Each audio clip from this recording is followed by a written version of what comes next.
Nelson Mandela représente au moment de son arrestation l'ennemi public numéro 1. L'homme qui nargue les autorités, qui se faufile partout depuis 2 ou 3 ans, qui va et qui vient, qui sort des frontières du pays, qui revient. Tout le monde sait ce que fait Nelson Mandela à l'époque. Donc les policiers lui mettent la main dessus et ne vont plus le lâcher. Octobre 1962, ouverture du procès de Mandela. Tous les médias de l'époque couvrent l'événement. Pour marquer les esprits, il se présente au tribunal en costume africain. Il est condamné à 5 ans de prison. Ça ne suffit pas au gouvernement qui va tout faire pour trouver un moyen définitif de le mettre hors d'état de nuire. Il a le sens du symbole.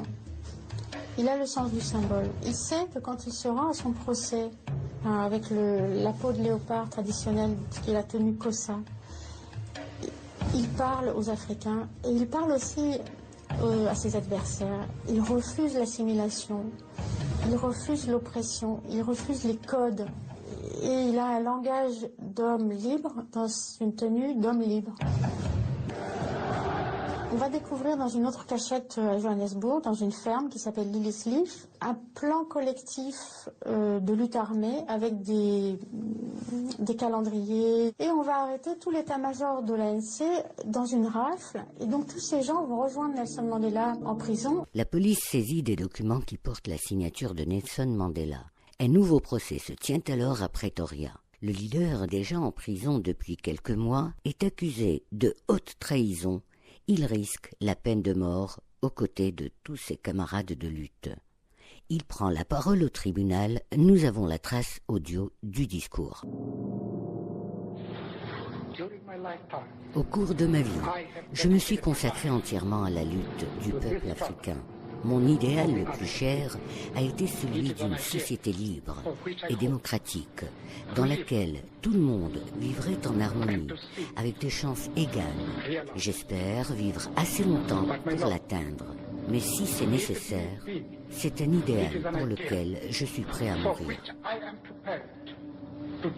C'est une grande intelligence émotionnelle, c'est un grand contrôle de ses propres émotions, un grand sens de l'histoire, un grand sens du symbole, et la certitude inébranlable qu'il est dans le combat juste. Au port du tribunal, il y a des images de Winnie qui est sonné et tout le monde crie life, life, comme un cri de soulagement. Ils ne sont pas condamnés à mort, life, ça veut dire qu'ils vont vivre.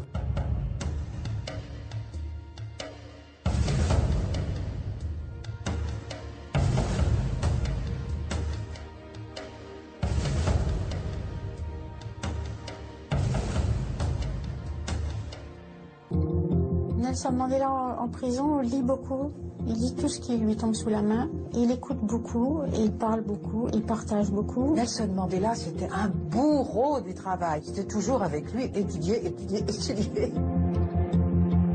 On mène un combat que si on est éduqué. Le bagne de Robben Island s'appelle l'université chez les membres de l'ANC. On ne dit pas Robben Island, on dit the University. Donc les jeunes militants qui arrivaient un petit peu tout fous, je dirais, en sortaient beaucoup plus avisés et beaucoup plus dangereux. Dès son arrivée à la prison Robben Island, un bagne situé sur une île au large du Cap et aux conditions de vie inhumaines, il va continuer à se battre pour l'égalité et la liberté.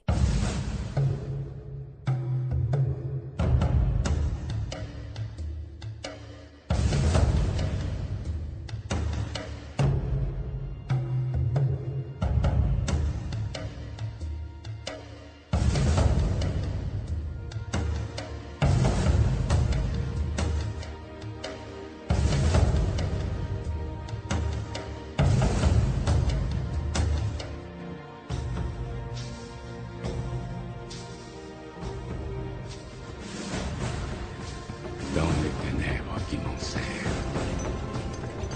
noir comme un puits où l'on se noie, je rends grâce au Dieu quel qu'il soit, pour mon âme invincible et fière. Dans de cruelles circonstances, je n'ai ni gémi ni pleuré, meurtri par cette existence. Je suis debout, bien que blessé, en ce lieu de colère et de pleurs. se profile l'ombre de la mort. Je ne sais ce que me réserve le sort, mais je suis et je resterai sans peur. Aussi étroit soit le chemin, nombreux les châtiments infâmes, je suis le maître de mon destin. Je suis le capitaine de mon âme.